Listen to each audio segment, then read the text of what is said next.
on makeup is one of the most annoying thing about going on dates because you never know how much makeup to put on. Sometimes it's really annoying when you spend like almost an hour getting ready and then the guy puts on like the ugliest t-shirt ever. Since I'm going on a date by myself, I can put on as much / as little makeup as I want.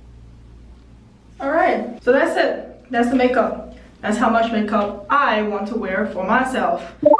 When it comes to picking an outfit for a date, I always try so hard to match their aesthetic. Today, I listened to my true self and I picked out an outfit that I personally would want to wear and is very comfortable because I'm wearing a two-top and I'm also wearing jeans. So I don't care. Also, not to mention, whenever I go on dates, I feel the pressure to wear like a little purse and to be all like girly. But these purse, you can probably fit like 2 things in there and there's nothing else. So the optimal accessory bag thing for me are tote bags. We are ready to head out now. Sorry, I'm rambling a lot. But at least I don't have to worry about being late to a date. Oh yeah, also my nails. I painted them black because I feel like it's too edgy. Usually, that's why I never paint it black, but because I'm going on... Okay, I need to shut up.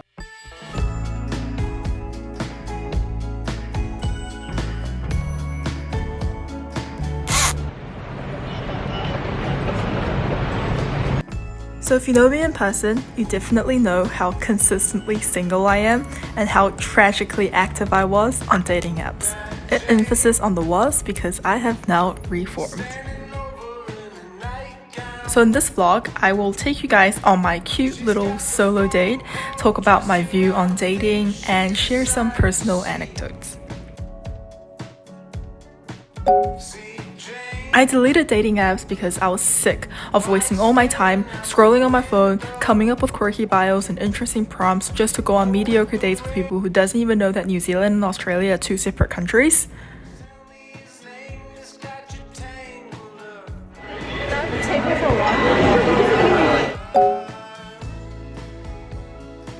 Just like all modern technology, these dating apps are designed to get us addicted, and I recently learned that there's this whole ELO rating system to it, kind of like in a game of chess.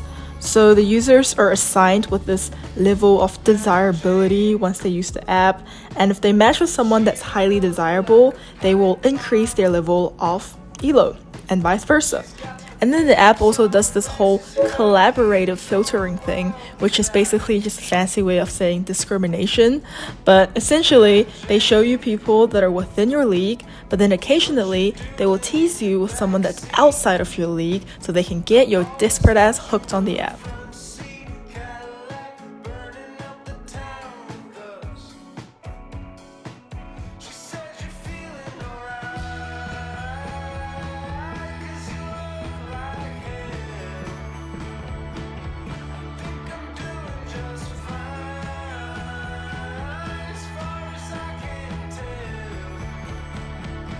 So the cafe got way too cold, decided to leave and start walking. I'm around Chelsea right now, and near Chelsea there are actually a lot of nice little galleries, and I love going to galleries and stuff like that. And usually when I go on dates, these finance bros and computer science guys are never interested in these things.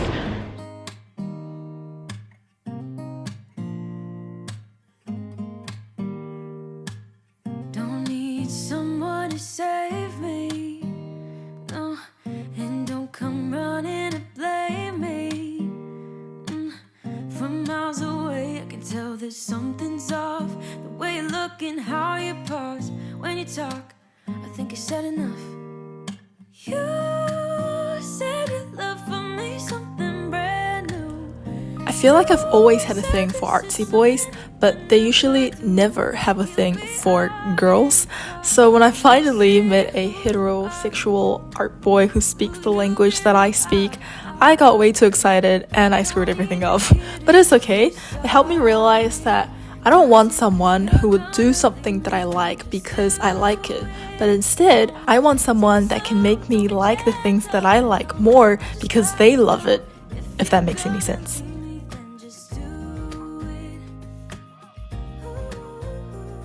But at the end of the day, I still prefer going to galleries and museums by myself infinitely more. One, because I don't have to act pretentious, and two, it's like a little break for me.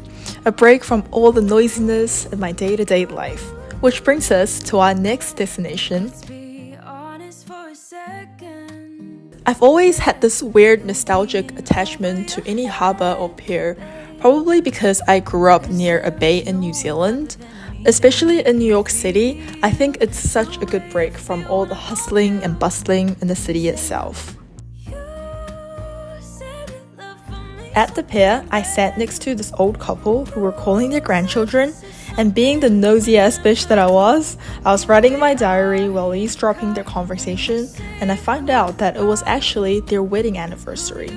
And that's such a wholesome moment for me because I was just writing about how I look forward to the day that I have a family of my own and I take my family to all the places that I used to enjoy going by myself, if that ever happens. The thing that I love the most about taking myself on a date is that I don't have to make anyone wait. As a very slow shopper, 90% of the time, I'm that annoying customer who stays in the store for 30 minutes and walk out with absolutely nothing. But I take my time because I see shopping as leisure and chill and therapy. I don't know, but I don't like spending money, so that's where I stand. And I'm a really big fragrance gal. Because I love the fact that fragrances can encapsulate and trigger memories. And yeah, whenever I have something major in my life, I will find a new scent. So when I smell that scent again in the future, it will bring me right back to that moment. Had a few kids, bought a new house. And so the date continued as I explored more and more romantic places that I was saving for when I get a boyfriend. I feel like as an idealist, I definitely wasted way too much time just waiting for that perfect situation or setting that doesn't even exist in the first place. Even back when I used to take myself on these dates before, I've always avoided places that are popular among couples, but realistically, I probably have a higher chance of getting deported from the United States of America in the next 2 years than getting cuffed. So what I'm saying is that I feel like I constrain myself way too much with what I can and cannot do at what stage of my life. My best kept secret is I never loved you quite enough.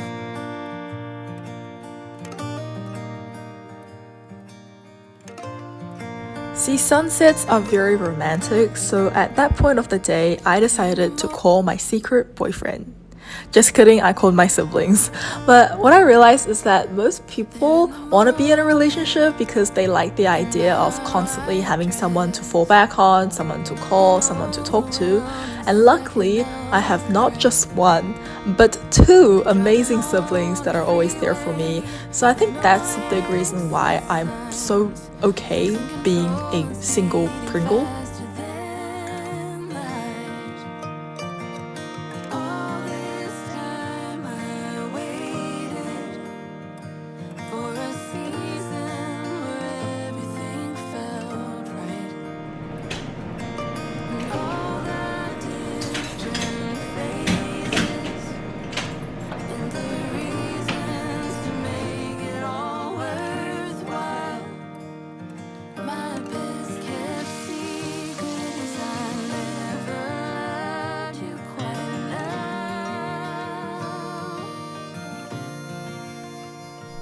Okay.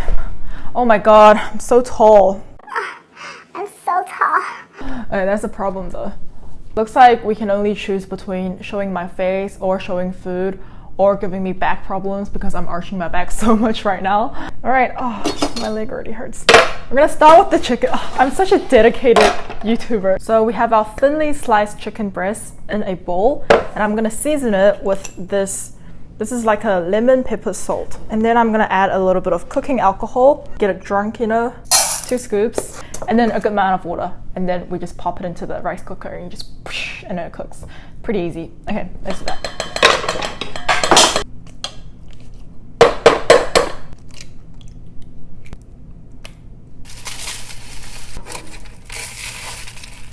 Alright.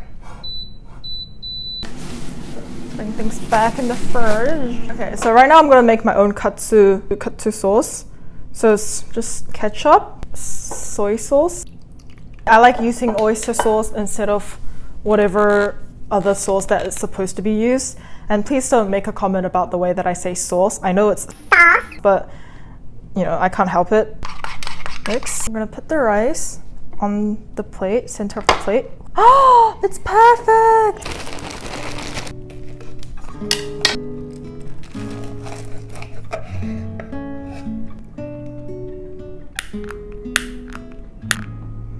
There we go.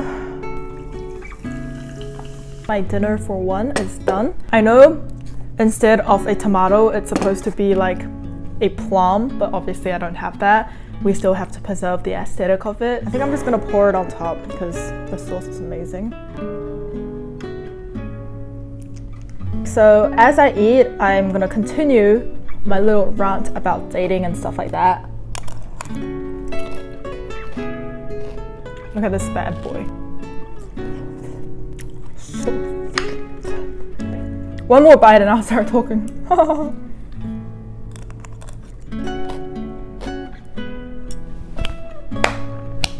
Okay, so what I did today, even though I said it's like, oh, take myself out on a date, but I think I pretty much just do that every single day. I think one of my biggest strengths is the fact that I can be so entertained and content with my life, just being by myself, even without my family or, you know, a boyfriend or whatever. I think the reason why I wanted to make this video as well is to show people the endless possibilities of being by oneself, especially if you're in your early 20s. I think that's like a point in your life where everyone is cuffed or everyone's doing exciting things in their lives and you feel the pressure to be constantly social or constantly with other people. Some days I'm like, oh, I'm free for dinner or I'm free this whole entire night. I can cook myself something like this and be, you know, completely free, watch a movie, watch a TV show, not wear any makeup, not put on a cute outfit. But instead, because everyone is constantly out, everyone is constantly doing exciting things, advancing their careers, finding a new partner and doing everything that's conventionally what you should do to make the most out of your 20s, I kind of fall into the trap of constantly forcing myself to not be by myself as well. I mean, this really makes me think as well, because the only human interaction that I had today was talking to the waitress, potentially talking to someone when I was shopping in a store, but mainly just telling them, no, I don't need any assistance. And then calling my siblings because my little brother was actually sick and I was really worried. And then that's it. Oh, and then talking to the camera, obviously. But I feel more relaxed than ever and I feel so filled up, so charged. So maybe I'm not an extrovert. I don't know. Maybe I am an introvert, extrovert. I don't know. It doesn't really matter, to be honest, whether you're an introvert or an extrovert. As long as you find your own rhythm, your own pace, and you know how to live life, then that's great. Okay, I'm trying to provide more content by talking more, but honestly, for the past, I don't know, 10 minutes, I've been staring at my katsu because I really want to eat it. So give me a food break, please. All right, now we have the dessert. Let me explain it. So this is my frozen yogurt bowl. It's yogurt and then I have some frozen fruit on top. And then I also sliced open a mochi ice cream situation and then a little bit of granola. So this is my perfect summer dessert.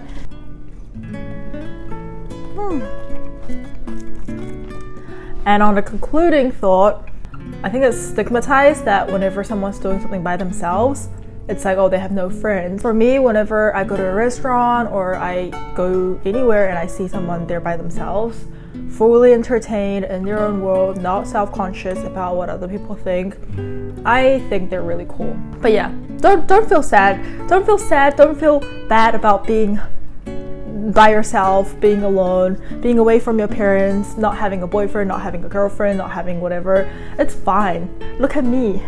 I don't have any of those, and I'm like, fine. As Justin Bieber once famously said, you should learn to love yourself.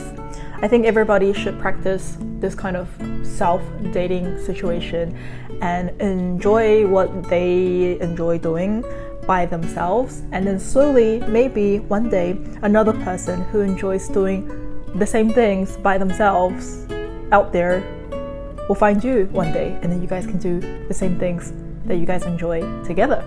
So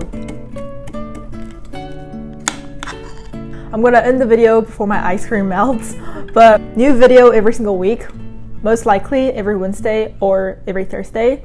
I will confirm soon. And if you have any thoughts after watching this video, feel free to comment as well, you know. Thank you for watching this video. I love you guys.